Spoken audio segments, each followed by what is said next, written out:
La République du Congo a pris part au 63e anniversaire de l'OPEP, célébré à Bagdad en Irak.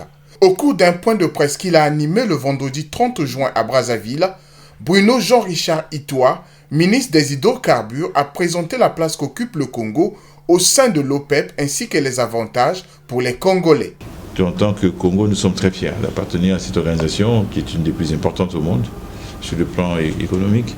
Nous sommes très fiers de participer ainsi à la qui conduit à fixer les prix de notre première ressource naturelle.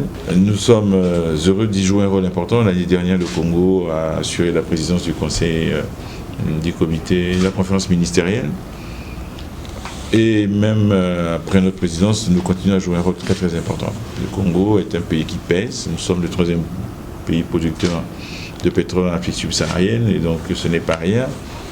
Mais il y a aussi l'aura diplomatique du Congo grâce au chef de l'État qui nous permet là-bas d'être très très respectés, et aussi bien par nos pays frères africains que par les autres membres. Nous y bénéficions de tout ce que l'OPEP peut apporter en termes de compétences, d'expertise, d'accès aux données, d'accès aux analyses, de compréhension non seulement du marché pétrolier, mais de l'ensemble de l'économie mondiale, internationale.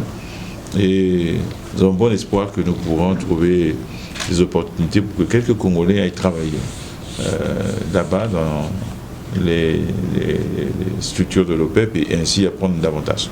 Aussi encourage-t-il la volonté des entreprises qui souhaitent poursuivre le développement de leurs activités au Congo, notamment dans les secteurs pétroliers et gaziers. Nous avons été invités par un opérateur pétrolier qui monte en puissance dans ce pays, la société Perenco. On n'est pas là pour faire la publicité, mais on est là pour dire la vérité.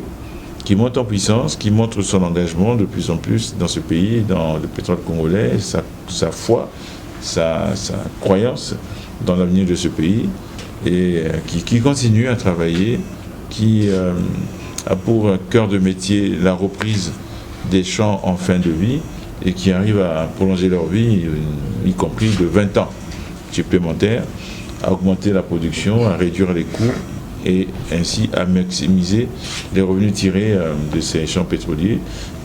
Ces revenus-là, évidemment, profitent à la fois aux compagnies pétrolières et à l'État congolais. Donc, c'est un opérateur que nous encourageons beaucoup dans son activité ici. Actuellement, en termes de production de pétrole, cet opérateur est le deuxième producteur de pétrole après Total Energy.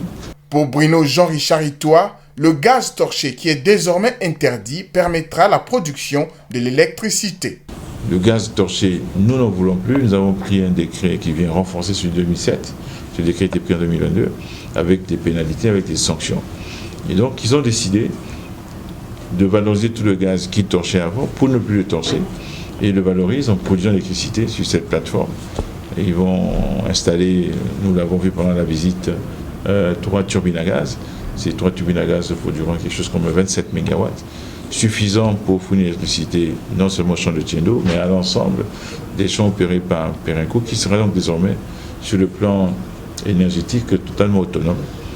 En fonction du gaz disponible, eh bien, cette capacité de production d'énergie pourra être augmentée et l'excédent sera rendu disponible soit pour les autres producteurs de pétrole, soit pour l'État congolais, par le biais d'accords que nous aurons d'accès à cette énergie. On verra en fonction des contrats sous quelle forme. Donc ça viendrait renforcer le dispositif national en matière d'électricité. Créé en 1960 en Irak, l'OPEP regroupe 13 pays, parmi lesquels 7 pays africains.